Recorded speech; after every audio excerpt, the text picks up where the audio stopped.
Shamaa harka fuuna isiniin jechaa har'aan kana immoo qophiiwwan mudannoo namoota lamaa jidduu kan taa'ame isiniif dhiyeessa.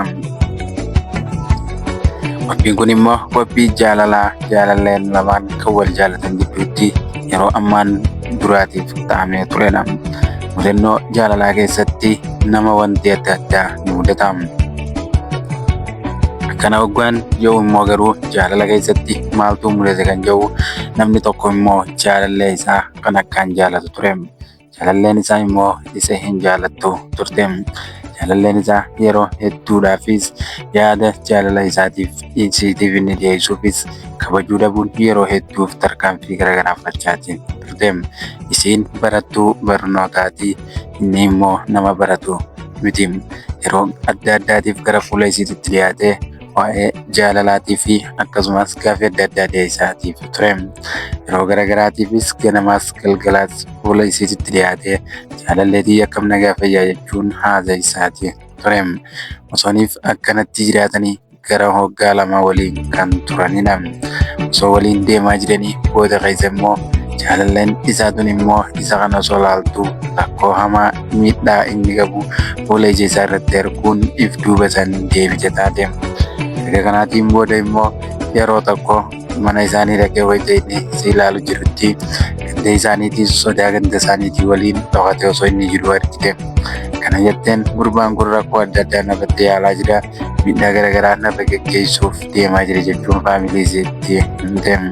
Faamiliin isii immoo wal duraa duubaan deebi'anii maal godhuu dhufte jechuun isa kan gaafatan ta'e.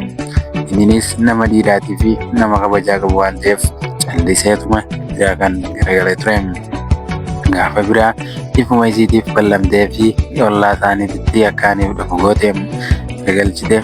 Gaafa immoo inni ollaa isaanii dhufu achitti qabdee immoo waliin haasoyte. Haasawasii kana keessatti rakkattee rakkoo hamaa waan keessa jirtuuf kanarraa kan ka'uudhaan immoo maallaqa waan qabduu naa kan jechuun gaafatte. Maallaqa biyyattiidhaa gara toraa lakkuma takkaatitti kan dhiyaatu gaafa isirraa fuutuuf booda calliftee biraa kan deebite ta'e.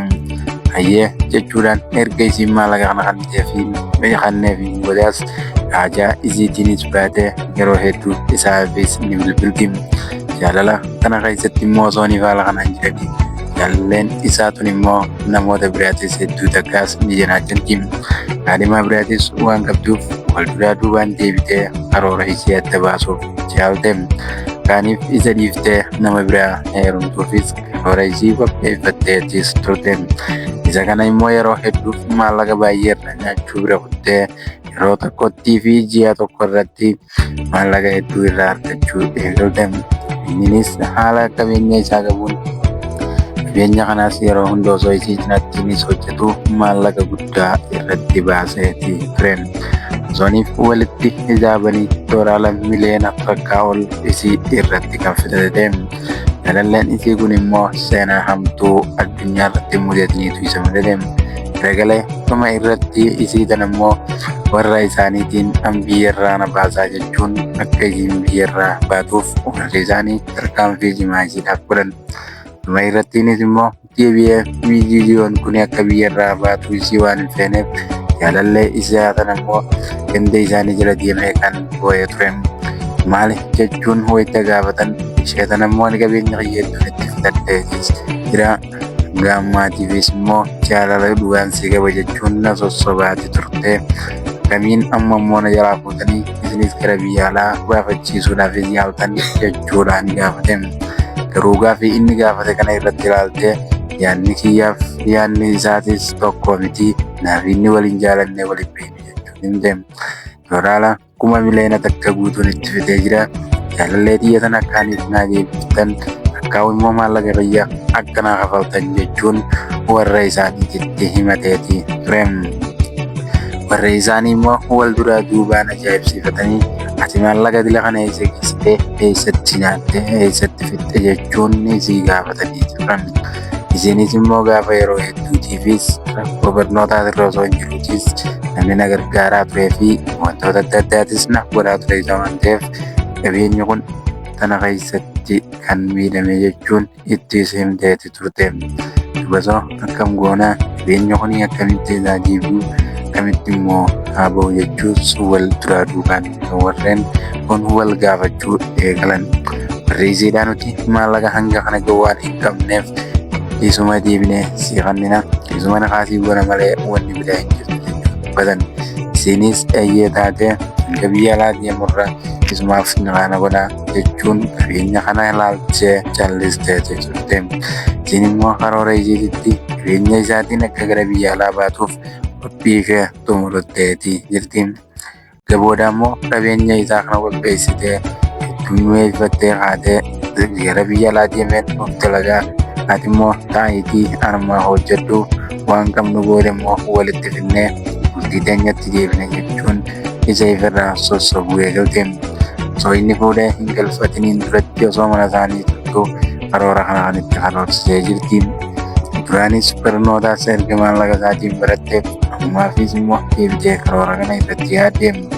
Dhukkubni jaalalaa haala saniin isa kana kan qabu ta'e yeroo hedduudhaafis waa'ee siyaasaa fi yeroo garaagaraa dhukkuba isiitirraa ciisee ka'uuf taa'u malee jireenya isaa fi hojii isaatti wallaale. Gaafa kaatee biyya alaa deemtu anis hin beeku jechuun itti garagalte. Qabeenya isaatiin biyya alaa dheeyitee gaafa boodaa isa wallaaluun isa kana immoo hedduu kan rifachiiftee ture.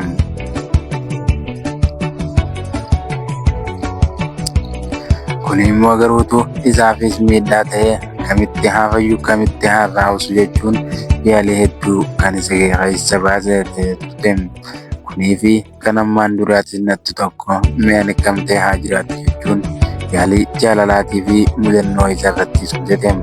Deemtee gaafa biyya alaa deemtee heerumtus biyya alaa deemtee jaalallee bira argattus isatti dawwaltee ani jaalallee bira argadheen jira waan ta'eef jireenyaas qabeenya kee hanga sirraa fuudhame hundaas gurbaan na fuudhuu deemu kan gaarii maaqayyammaa akkasiif kafaluu godhaa qabeenya kan keetis guutuutu siif deebi'e waan ta'eef afshir jeeyitii obsii qabeenya kee eeggatu jechuudhaan itti himte.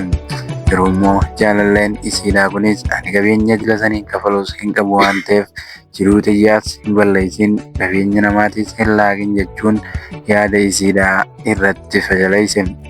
Walduraa duubaan deebi'anii gaafa immoo isaan deebi'anitti inni guutuun ni kafallaa nuti immoo yaada keessan tokko haa ta'u jechuun isa irratti kan deebisan ture. Kanaafis viidiyoo yeroo har'aa dhiyeessine kana ta'a.